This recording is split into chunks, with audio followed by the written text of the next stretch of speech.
Hello po, so we're done na po sa ating binasa sa mga bilang chapter 5, 6, 7, 8, 9, 10, 11, 12. So 8 chapter po tayo because di po ako nakapag-live kahapon. So my takeaway here po yung sa mga bilang chapter 11 verse 23.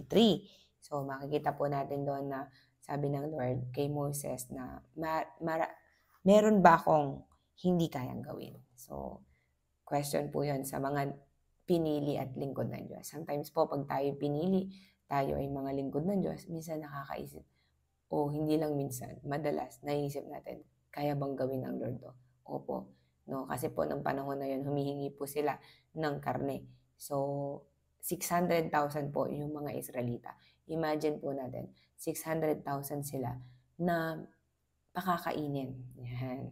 Na nagreklamo na puro mana ang kinakain nila. And nagtanong si Moises na kaya mo pang bigyan to ng pang isang buwan na pagkain yung mga 600,000 na yon. And dun po sinabi ng Lord na meron ba akong hindi kayang gawin. So sa mga chosen people there, out there, no, wag po tayo mag-worry. Pag tayo po'y pinili, uh, sigurado po, no, ang Diyos ay uh, maggagawa ng mga bagay na hindi natin maisip, no, na mangyayari. So, at of course, lalo na pag kailangan pa ng mga anak niya, mga pinili niya. So, dito po talagang kahit galit po si Lord dahil nagrereklamo sila. No? Marami po kasi mga reklamo sa buhay natin.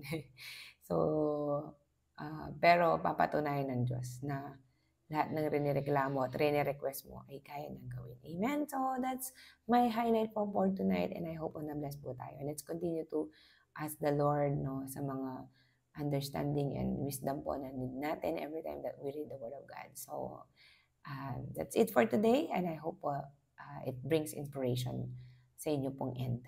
God bless po.